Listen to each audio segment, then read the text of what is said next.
this decision neuroscience. Thank you, Gabriel. Thank you a lot for the invitation. By the way, Mark was my student in philosophy too. I started to be a teacher assistant really, really young. Maybe he didn't decide that because he's not that proud of the fact. What I'm going to do here, I have a lot of, as I've seen some convenience between some of the stuff there. So here, we're going to keep the whole bunch of slides. Some of them I'll use just for illustrating important points. Some of them I'll explore in more detail. This is not a fake. This is a real Robert De Niro's cab driver's license in New York. And I think it's a powerful image that will show my relationship with neuroscience. When I was doing my postdoc in the University of Florida with Georg Notov, my first intention was to be in the lab as a philosopher to try to see how working neuroscientists do in their day-by-days. But at the end, I get in love with the thing. I think I'll be driving this cab for the rest of my life as well. I'm gonna have a split philosophy and neuroscience. But I think it's also very important the mood of an activist. Even if you want to represent something, you have to feel the environment. Okay. Whenever I say metaphysics in the bad sense, I'm thinking in the denounce of Jorge Luis Borges, la metafísica es una novela infantástico. And the official translation in English is metaphysical supernatural magical literature. So if you use metaphysics in this sense, Lewis, modern realism, and all this heavy metaphysics, I'm not with you. We're probably not going to be theoretical friends. What I think is metaphysics is exactly what how William James defined metaphysics. Metaphysics means nothing but an unusually obstinate effort to think clearly. And that's very important for someone that does philosophy of mind, philosophy of psychology, philosophy of neuroscience. The fundamental conceptions of psychology are practically very clear to practically. So I want you to somehow go to the foundations of neuroscience and show how problematic it is. In this talk, we show that both concepts of external validity and ecological validity using neuroscience to highlight the capacity of an experiment to mirror the reactions is still exposed to the representational concept. The one word involving enough to encompass the needs of a more inactive approach to decision neuroscience. I won't find myself to decision neuroscience, but maybe we can have like external validity for other branches of neuroscience. Well, I'll just talk about decision neuroscience. They have to shift gears towards an idea of ecological relevance. And that's very important to a philosopher. Validity is all or nothing criteria, formal criteria. When we talk about relevance, we're talking about meaning, semantics, the relevance, the significance of something. So I think it's not just a problem of vocabulary, it's not just a lexical problem, it's a serious conceptual problem. The concept of ecological relevance in experience, cultural settings, and the varying approaches that try to address the thoughts and values of daily focus of this talk. Also, new perspectives for a more embodied experimental subject in neuroscience we consider. Okay, so concepts. That's how the orthodoxy define these concepts. Study of validity is the validity of generalized causal inferences in scientific research, used based on experiments as experimental validity. In other words, it is the extent to which the result of a study can be generalized to other situations. Ecological validity of a study means that, and the reference there is just there to check, The methods, materials, and setting of the study must approximate the real world that is being examined. And then that's how I define ecological relevance. Experiments to address significant real-world situations, to mimic, emulate, or simulate situations. This is still rotational verbs, closer to our normal context in daily life, or even better, immerse in such contexts. The closer the text proposed experiment is able to address risks, costs, and values of real-world situation, the more ecologically relevant it is. Really important whenever we talk about this subject in terms of decision making. Most of the protocols that we used so far in the last 60 years are all about heuristic decision making. It's subordinate to the really important decisions, they are adaptive decisions. So if you want to have a minimum and activist decision neuroscience, we have to focus, we have to forget about all these purely cognitive tests, and we have to try to address more real world situations. So the relationship between activism and emergence, I define myself as an emergentist. I really think that isolation and goals have different properties. And if you don't want to follow the fallacies of composition and division, probably with me, this is Vicky Muniz work how the relationship between the parts are necessary to understand the whole picture. Also, this is in the synchronic level. In the diachronic level, I would say, if you don't understand that this is a pastiche of the Caravaggio's Medusa, you didn't get it right? So really fast metaphysics. Metaphysics is not like change so fast. So metaphysics, for those that were in previous talks, is the same. Searle, Stefan, Boga, Delhane, Royce, O'Connor, Simons, and others. One of the distinctive features of my theory of emergence. Ascendant inclusivity. Where is ascendant inclusivity? I was saying that everything that is biological is still chemical, is still physical. This is an ontological claim. And we have the ascendant exclusivity.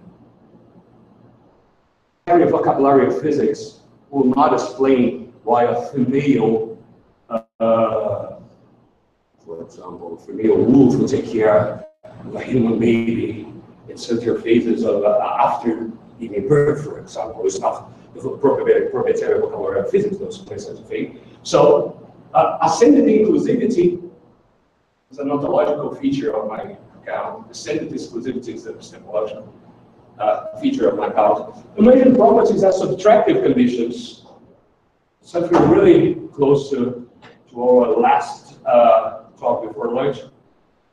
So what I'm saying, what I mean with subtractive conditions, sometimes people think that what is called, feature properties, system properties, organization properties, generate any abstract. I don't think so exactly as you defend it, because those are subtractive conditions. Adding anything to the system. Whenever you pick up one state, in the Shannonian sense, of course, the idea of the word determination is not the word causation. I mean, causation is the whole process, okay? But we have collaborations of different levels. I think in this way you solve all problems with so-called conjunctural metaphysics of mind. So I need three ontological theses. This is a very humble ontology. Again, William James, any minimally educated man has some metaphysics, that's fine. Okay. Hardcore naturalists will have to clear your departing points, your standpoints, your basically axiomatic system. So the three theses there, I need for that is physical monism, organizational, like an A here, organizational properties and novelty. I think no one that observes the world will deny novelty. Man appeared in some moment of the history of this planet. Organizational properties as well, of course, liquidity of water is not in hydrogens or oxygen is isolation. Physical monism is a strong metaphysical claim.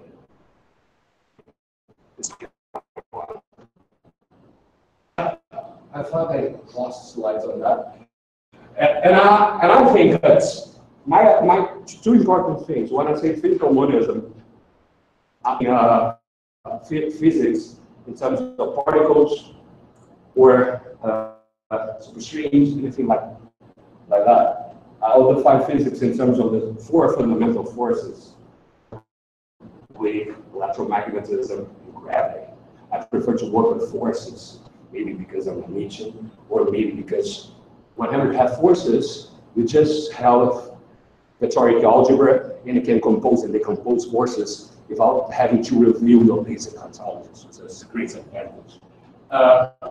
And also, that I would say it's not levels. I'm not taking here with ontological reality. I'm not ontological realist of levels. I think levels is like the zoom of a camera. Attention, you're talking about a level.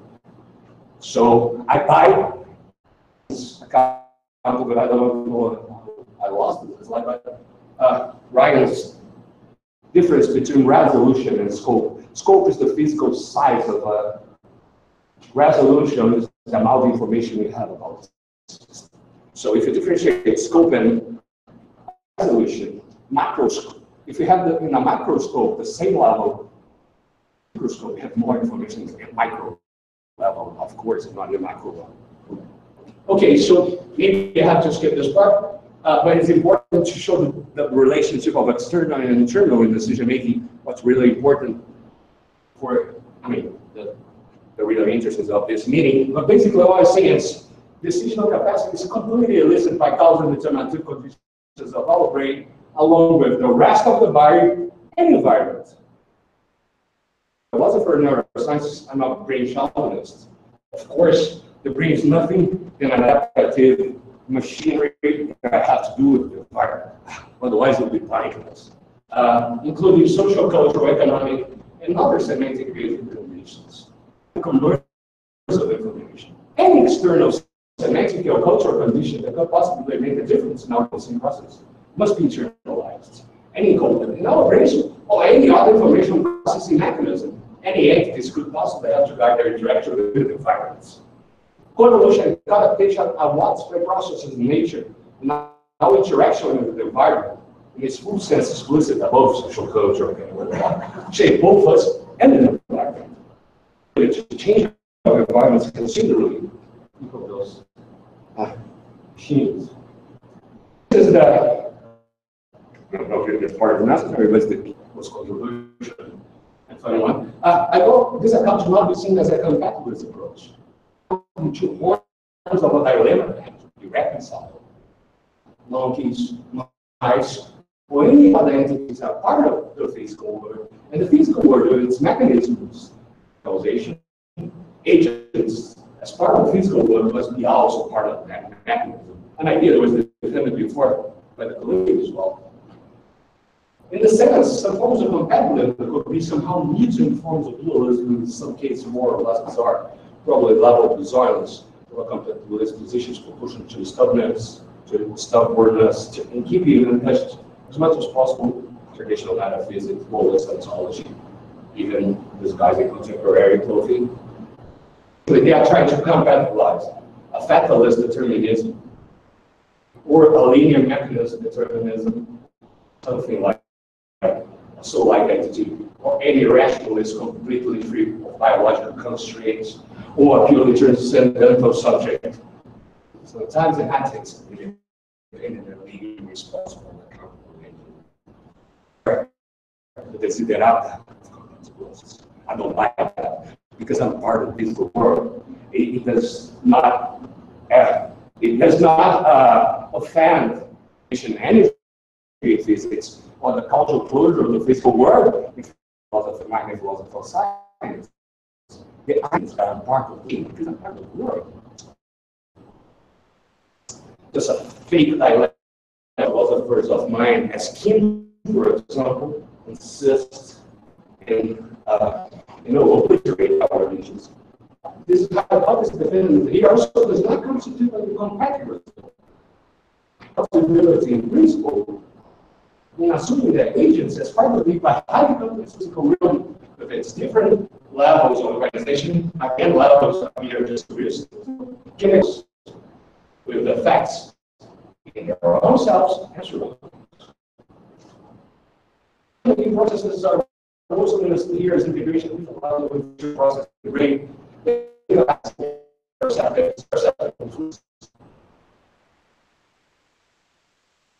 Action. Assigning calculated weighting values, the main mechanisms to making are inhibition, filtering, or suppression of concurrent stimuli goal values and inhibitory capacities. Stimuli in more solid goal values as a stimulatory amplification power. So, what I'm all saying when we're deciding something, despite other stuff, or we highlighted something else, I'm not giving attention to it. It's an absolutely Shanonian mechanism of being versus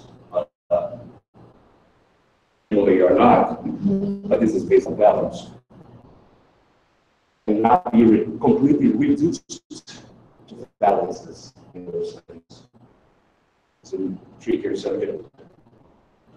Okay, so all the in neuroscience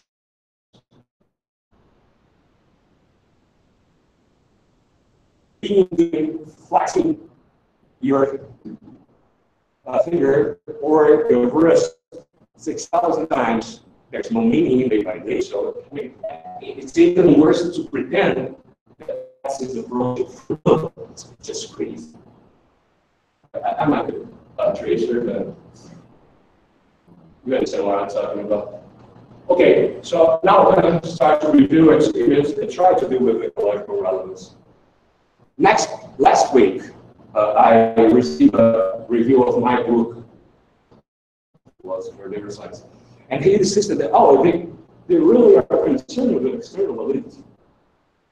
Oh, just to show that external validity was not enough to understand the meaning of real experiments trying to approach the root costs and risks of real life. And the guy insists you go to go back 30 years and say, oh, they're talking about external validity. Reference reductive. No, that's what we're talking about. We're talking about how significant are those facets to understand the human mind in normal surroundings, in normal context. And everyone that was once in the lab knows how idealizes the setting. Okay, so this is a social neuroscience experiment by Cunningham, alumni. It's a very interesting task. People are told to, if the picture with a photo is in the right of the left side, so they don't know the task. And what happens? They show photos of white and black Americans to a white population of subjects.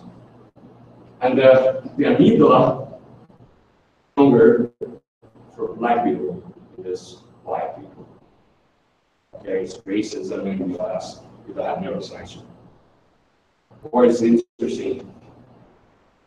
Courses is different when the condition is subliminal one, when it's a conscious one.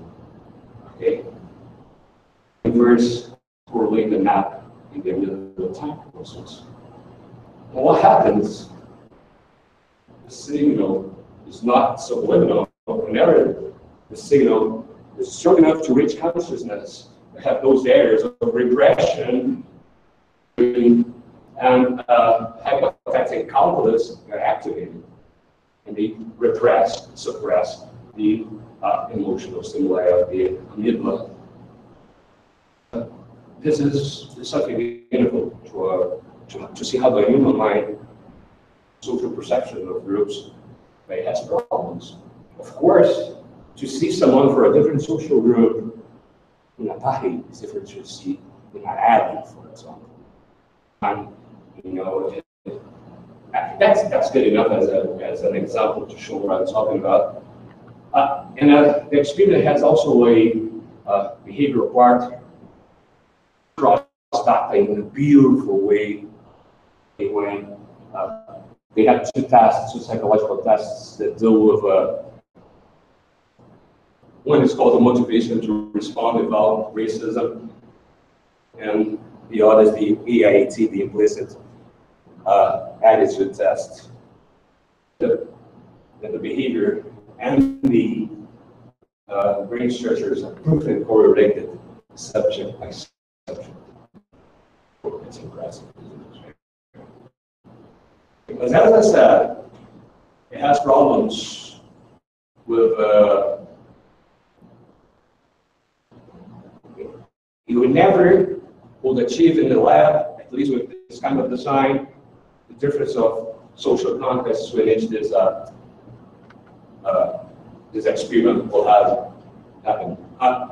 Here it's by George Moll, a Brazilian neuroscientist. It's about brain responses for monetary reward and donation.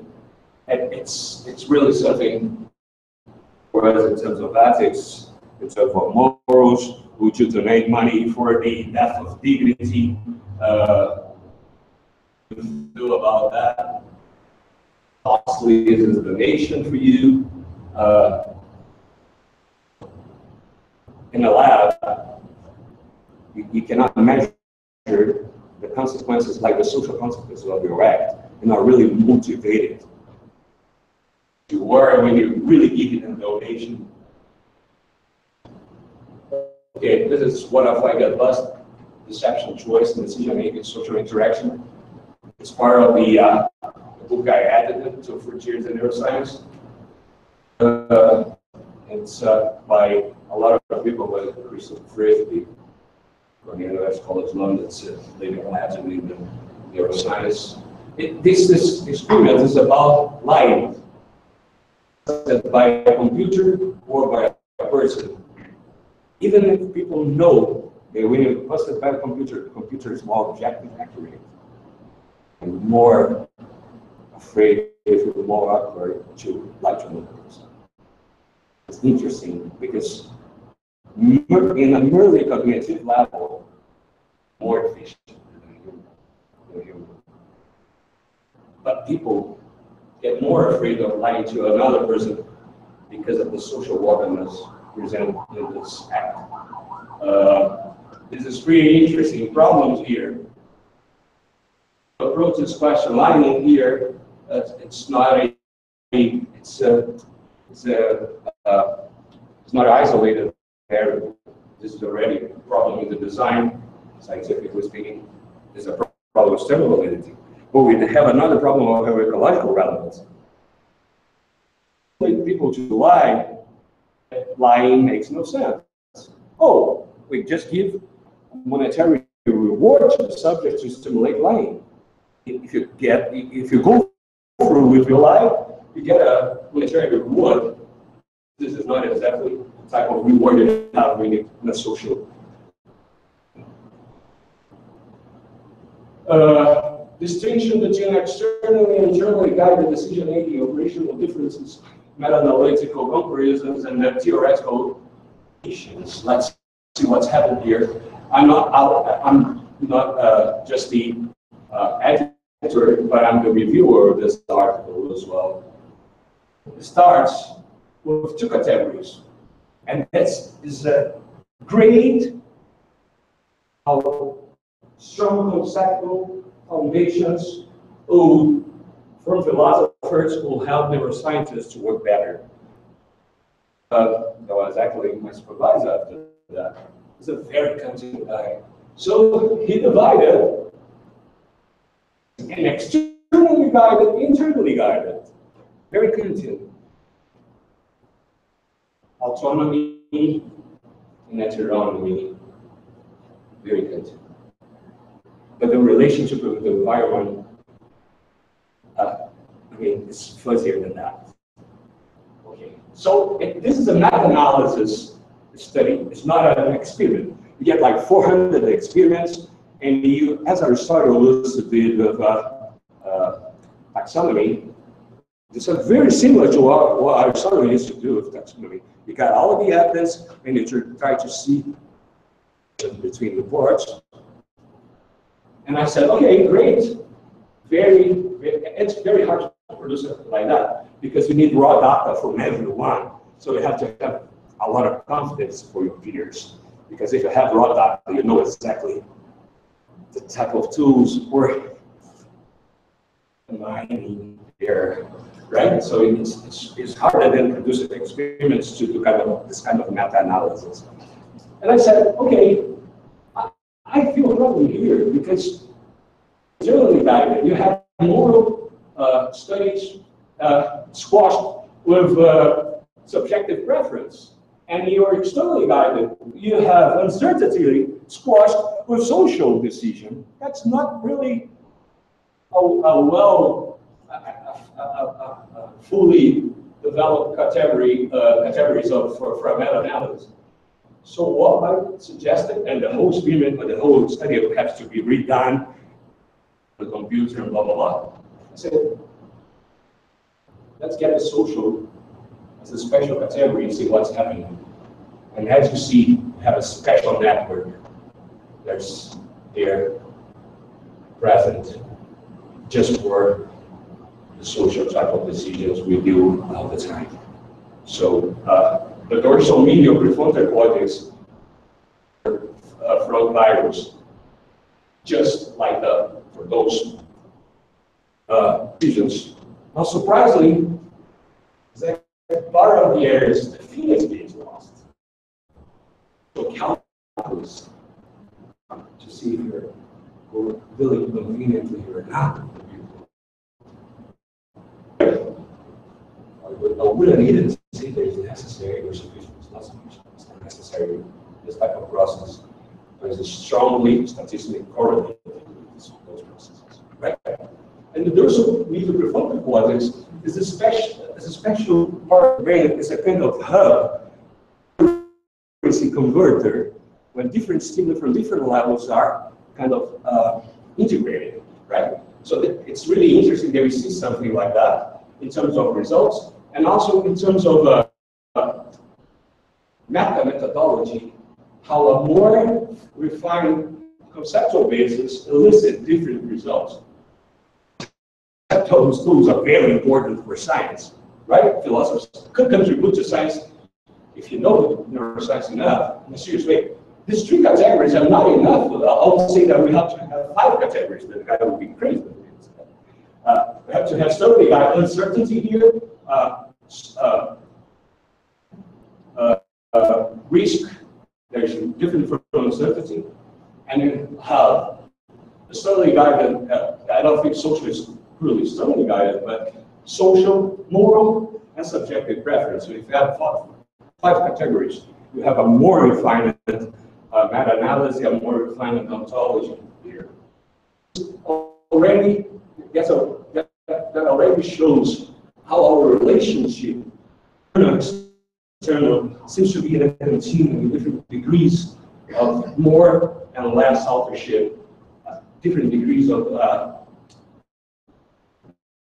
depending how dependent or not you are from the environment.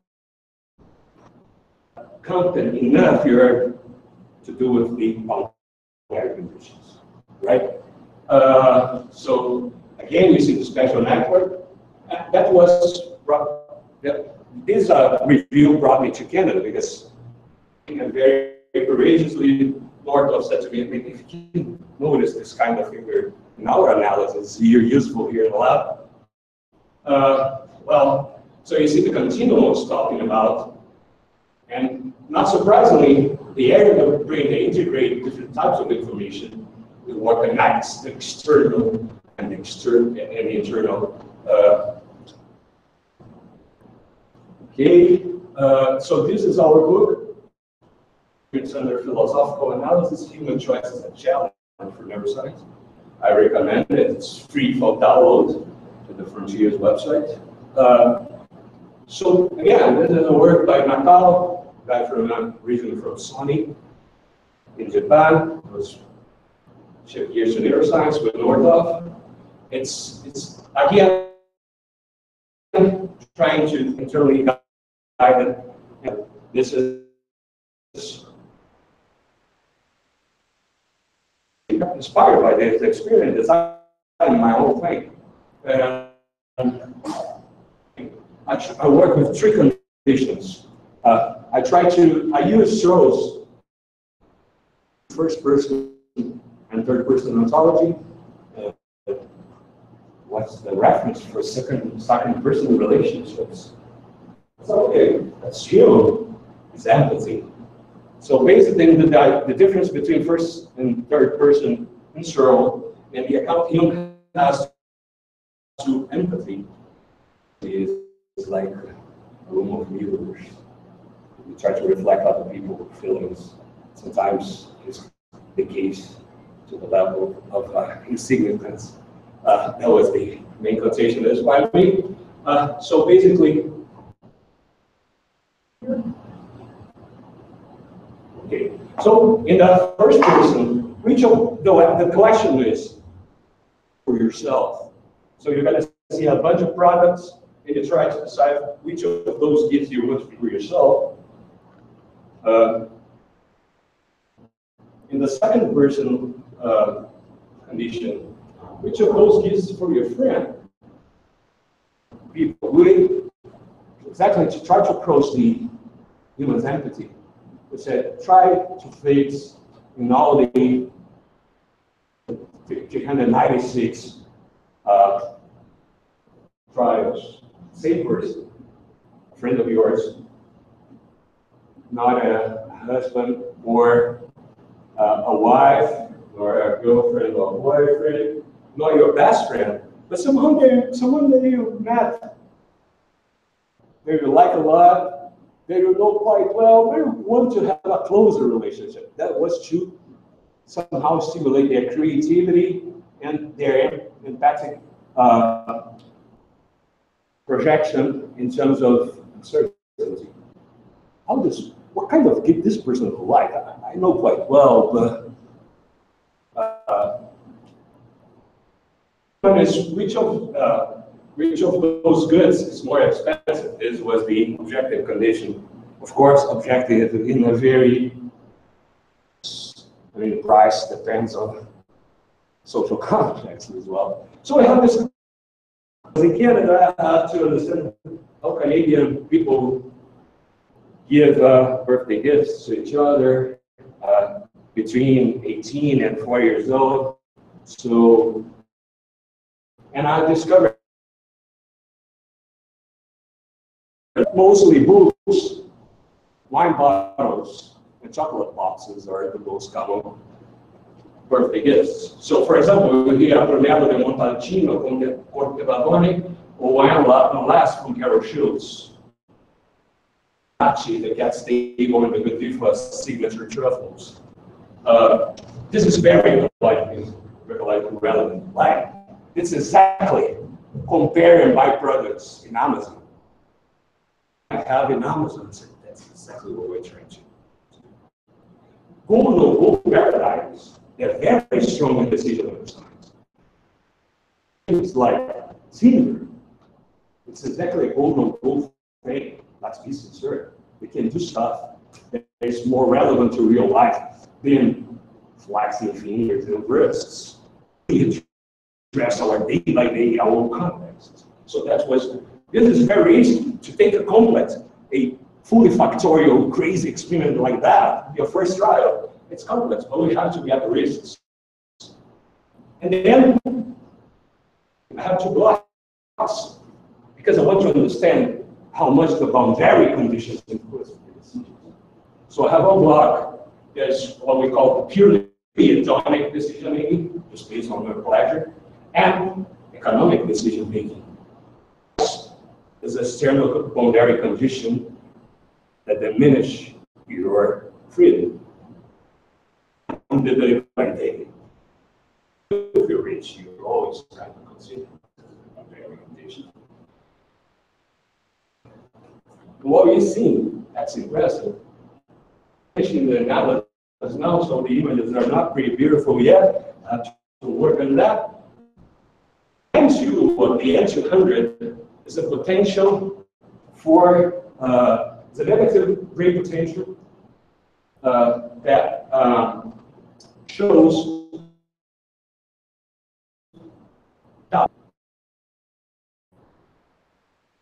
and the resolution of 0.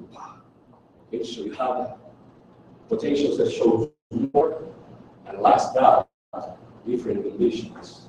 So what happens? In the first case, that the decision is purely atomic, without bigger when you have two stimuli. When you have something that, obviously, when you have something that is very easy, that's not interesting, it's an easy decision. When you need stimuli, that's where your doubt is stronger, much stronger. There you have two stimuli there, not really attractive, but in the same level. When you have two very stimulant goods, it's more difficult to decide. And this is exactly related to the idea of regressive possibilities of a given one. That's exactly in accord with my idea, that's my metaphysical idea of mergers. The subtractive conditions, boundary conditions, working with our encompass conditions to decide you always orientation or something else. It's very logical. You don't have infinite resources. You don't have infinite time. Your attention is limited, so you have to focus on the more significant things. Of Gibson, in the sense of affordances, right? So now the comparison between the money and the money, what we can show is that we can predict the subjective decisions, predict this, well, the intersubjective decisions, and we cannot predict at all the objective decisions because we compare that to the resting state. The resting state is when you bring does not receive external influences. Close the eyes, try to avoid anything. Like the patterns of the brain, resting, we can predict the subjective decisions quite well. Do with the environment, you cannot predict those decisions. It's amazing. It's amazing how the environment is much more complex than the external sphere. So complex that even with the best tools to try to predict results, we can't do it. We can't do it. And we see here that the cortex midline is much stronger in the case of preferences, subjective preferences. So this is, we imagine that the central parts of the brain are not necessary, but are strongly statistically correlated to this individual experience. And this shuts off whenever the environment is so important to the decision. Okay? It's more the boundary conditions, the constraints are stronger. Diminishes. If I can use this terrible term. That's what I have to show to you. So I'm assuming degrees of freedom depending on how much you are constrained by the environment. My approach of decision making. Now I just want to show further steps that we're taking. Because of this very important combination thing, I'll work with the postgraduate department of physical education. And we try to do strange stuff. Kind of fighting championships, something kind of what you see, but that's just striking. And we really working with inside the environment. See, the guy was just knocked out. We are testing the guy just afterwards. I mean, he can, as Joe, as Rogue from the UFC pundit said, he can get the real. You get the guy knocked out. testing here the guy. You know, in testing VO2, the level of sedation, testing level of stress, and he also testing here attention. I was testing these guys for diffuse and concentrated attention.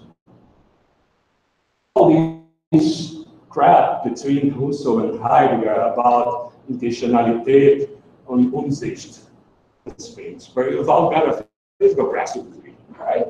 I mean, by the way, intentionality, the sense we use, if anyone wants to use the idea decided before. I think intentionality in the strong sense, it's a feature of predators. Because it has more focal lesion praised by a century that's out as we predators, by the way. Okay, and that's the next step. To have really an activist neuroscience, we'll have to do work. This is I just have to cite the photos from them. I don't get any money from them. This is called Neonics for California. But also here we have a Brazilian enterprise that's trying to do that in collaboration with us. We want to try to see how, of course, filtering is a chaos in these situations. To filter out the muscular signal is a chaos. The future, in terms of approaching a real ecologically relevant neuroscience. Thank you very much.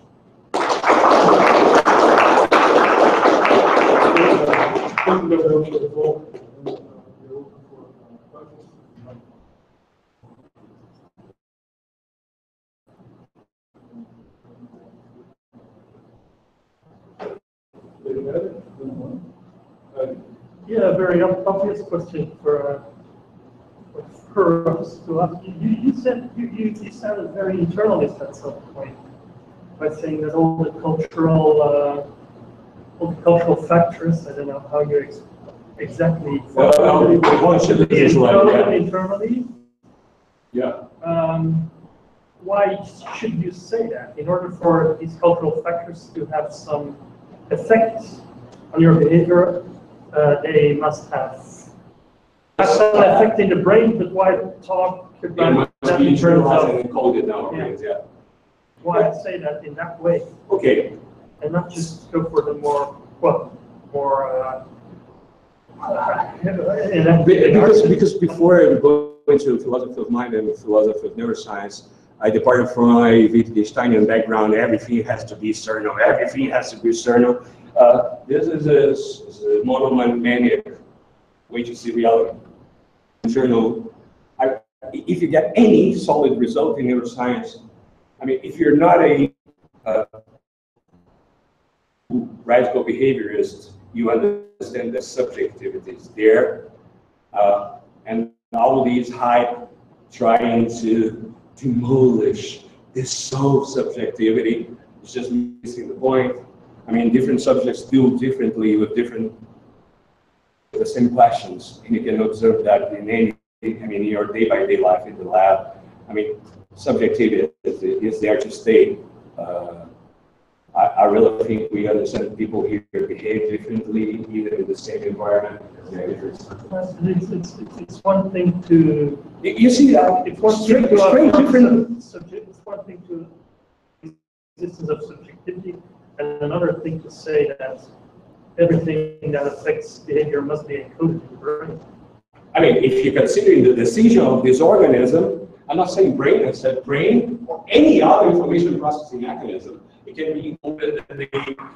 It can be encoded. Right. Right. So what would be your suggestion of something that is better than this? Well, the information is not processed. I'm sorry? It's processed how? It's how? not having a causal effect. It just had a causal effect because it's processed. I'm sorry to say that. The processing is having a causal effect. Huh? I think to me, processing is another word for having a causal effect. Okay, so we're just it's all probably just vocabulary. That's why I'm kind of getting, wasted philosophers, because what I'm saying is, effect, there's two types of causal effect. I'm assuming here, kind of a, I would say, Shanonian amount of information that I cannot separate the electrical causes from having information encoded in it. So, this is not just to finish, this is not an expensive, like Dredskian account of information on a thing in the life. That's the reason not to use it. The information is only code, so why talk about information? Or why encoding with the same code? Because valence. Let me use an example. Valence will elicit different types of effects. For two different processes, salience and valence. Salience, an example of salience, if this door is open and enters a pink elephant here, it's a pink elephant because it has so much salience to the environment, to this wide environment. A pink elephant, everybody knows this, because it's really salient too. But so I was talking about Angelina Jolie completely naked, lesbians and men that like women who knew this before. This is really, really normal, highly studied process. It's a question of balance. If you are hungry, you start to feel the smell of the coffee break. This person will notice before there's someone. So this is what I call information processing. The part where you give balance to something. Co-pattern is the same. But if someone, the large women see an affordance in Jolie. Someone that is hungry sees an affordance in the smell of the coffee, or whatever. That's what I call information processing. Assigning balances to affordances. Nothing more. Information processing. And if you're happy with that, if you're not happy with that, I can keep the discussion to try to see what's the difference. I think your problem is that a representational aspect. No, it's not. It's a commerce of information with the environment. I mean, this glass has no interest in the coffee or in Angelina Jolie. I have it both. It's a follow-up. Yeah, just feel free. I mean, we're here to discuss. Sure, good. I mean, so I think the thought was if you go to Shannon or various notions of information, and this really relates to the previous. Yeah, exactly. I mean, very well. So the thought would be, like you said, if you don't, sure, one thing to evacuate the representation that you have. I think the thought too was that there's not a lot, and the way you describe it is also fine, right? But then you want to say, perhaps the cleanest way out of this is not to say the information that should be encoded. I mean, this way of talking, which is really right here, raises these questions that when you give the answer, you don't want to deal with it. You just say, oh, I'm just describing, this is what you just said, I'm just describing this process. And information doesn't appear as something that gets picked up, manipulated, changed in that process. So the idea that it's encoded has become another way of saying, rather than explaining, right? Not doing any explanatory. Yeah, of course. So that's the important part. Right. So but of course, to some ears, that's not what it means, right? So the discussion gets muddy between, and this is very difficult in the field because you get papers that use that language where some people read it as meaning something quite hefty, and abstract properties get, encoded and processed and stored and they commit in a light format. So they just say, what you said. Create a problem, right? Because also people use the sometimes to suggest that if the term is there, it justifies their. Now, we have there's some incommensurability of vocabulary here. But what I'm saying is, for example, get this experience. If you are a radical behaviorist, you miss completely the point. Can repress this information, and other subjects cannot repress this information. And this is based exactly how the information is encoded to the brain. There are people, for example, if you make the thresholds more liberal, some people would. If you think there's structures that you could repress, you could say the same thing about thinking there's encoded information. That's the point.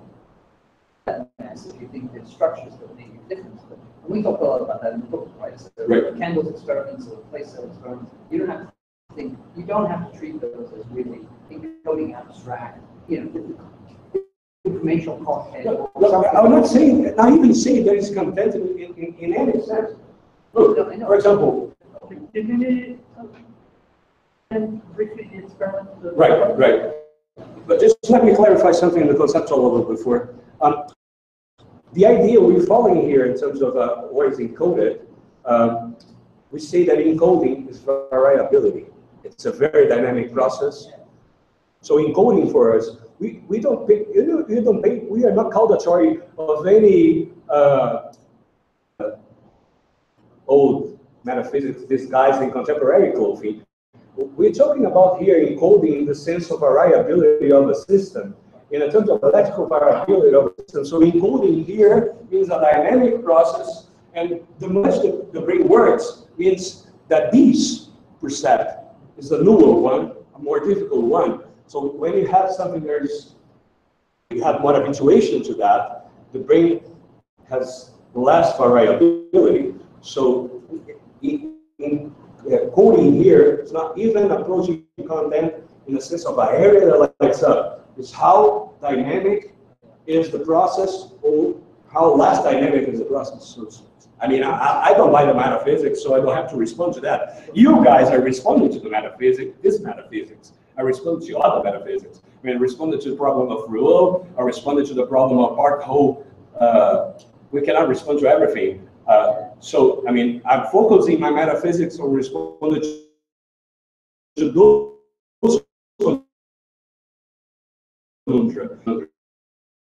Just clarify ontology. But okay, you're gonna go back to the spirit. It's fine. I just want to make one point. We can discuss about it later. I'm always happy to defend the radical behaviorist. Also in this one, it seems to me that you just given the kind of explanation which a radical behaviorist would given, which is available. Because there's habituation. No. Habituation is just to explain the difference of more and less dynamic processes in the brain. It's not this case. Okay, I just want to quote a very interesting passage. I will not remember exactly word by word in English, but it says something like, "Yeah, I pulled this lever and the train stops." And he answers it very ironically, who cares about mechanisms? We care about what we can observe, right? So not even Wittgenstein is denying there is a subjective mechanism or a physical mechanism there. I'm concerned with the mechanism because I work with a type of information that is mechanistically studied. So I'm trying to approach the mechanism. If you approach the mechanism, your account is much worthier than a radical behaviorist would, because you can understand why it happens. The external effect. And that's the problem. Introspection was a battle that we used for 800 years. You guys are fighting against that. Me too. But I have tools to observe what is going inside there. A philosopher in neuroscience has nothing less than an armchair guy. He has something more, as far as it's clear conceptually. Right? So I have the radical tools, but I have those tools as well. I'm going to ask something out here. So, I really got lost. Where's the tool? There's a lot of it. I can't show you today. I have to go through the whole thing again. So you started talking about the ontological pieces and right. Right. Well, I was expecting that kind of analysis in the experiments you were saying. Because the first part was like the philosophical, and then you saw what we could see what was there, and then you just showed us some. Yeah. And then what I'm lacking is how is it that you have to take ontology that you presented? I mean, you described that you do. I endorse that, but I don't know what. That's where I'm lacking. why we need technology and kind of philosophical laws to understand this piece. Let's say there's also I'm not pundits in the radio.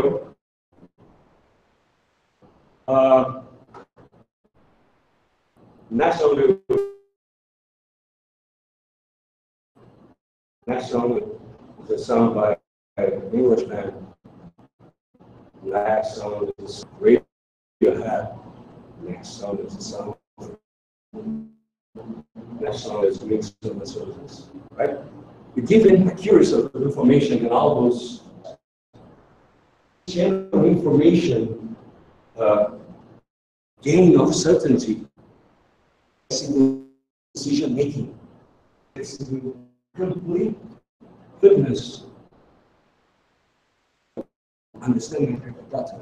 I'm saying that the more defined information is, you shorten down decision. It's based on my view of the same things with liberty, the same things with liberty, and the way brought to subtract conditions. The field of metaphysics that we put out here, it defeats a soul. Have something a little bit fuzzier, right? So it's I think that's if you understand connection between the parts. I can be more explicit about the connection of the parts. But that's what I'm saying. That's what I'm saying, that decision making is how you do with the biological rates, environment constraints. That's exactly the same relationship between the eye and the environment, more or less conditioned by boundary conditions, or by, it's kind of pleonastic. How do you more have more elbow room to how constrained is your conditioned by conditions in the environment. Yeah, I mean, as we just can rephrase it. I mean, the way you are defined or determined by external and internal conditions. So and that's it's a good way to solve the problem of decision making in a very naturalistic way. Because I mean, I say I'm part of the world, but I'm part of. I'm not an isolated part of the world. I'm part of the things in the world, so I'm part of the processing of generating results. So I mean, as a biological being, there's no problem compatible here. So that's, I mean, there's a whole bunch of philosophical connections between the elements. If you want to get a point, I can show you exactly where there's the connection. I already showed 6 points. If it's enough, or you want more evidence. We have a clear relationship here between metaphysics and empirical evidence. I mean, whenever I say subtractive conditions and I talk about repression in the brain, things fit quite well as well. Whenever I say that how costly is the nation, or if you have pure reward, again, I'm doing the boundaries of the eye and the environment in a dynamic way as well. The thing is, I mean, it's the diamonds. There are a lot of facets, but solid, and it's quite well posed. I mean, it's a work of my elder and stuff. So I see the connections. If you don't see it, I can keep explaining to you for the rest of my life.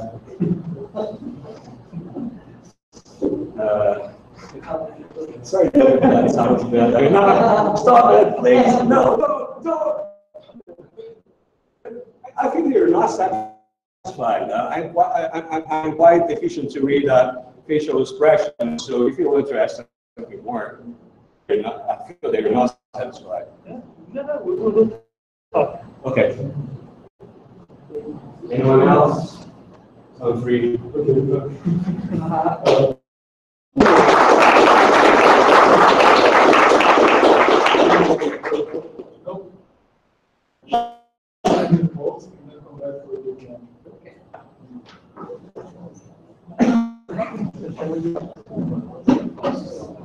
Yes.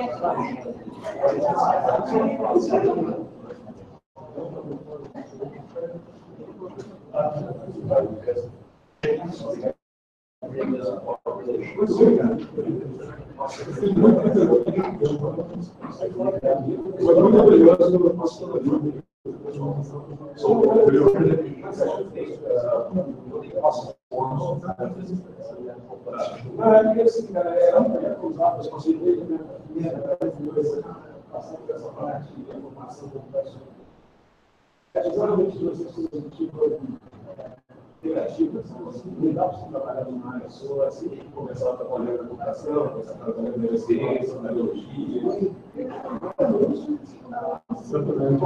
Um ladinho só.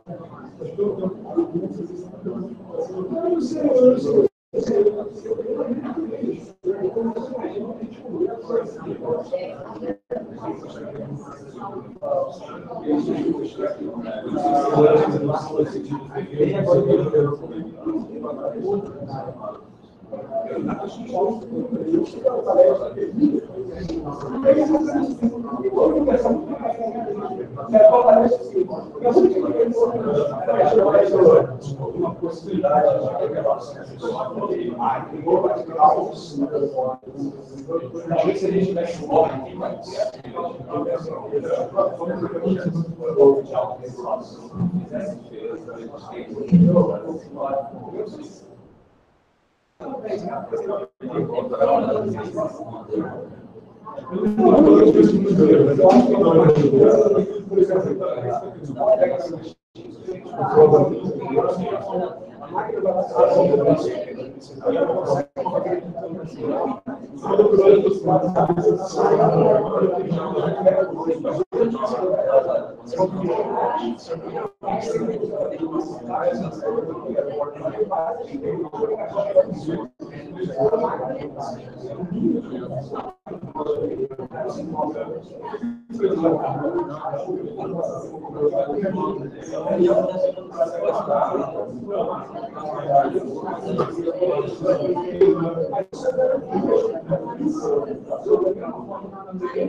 que você vê como alguém da área que deveria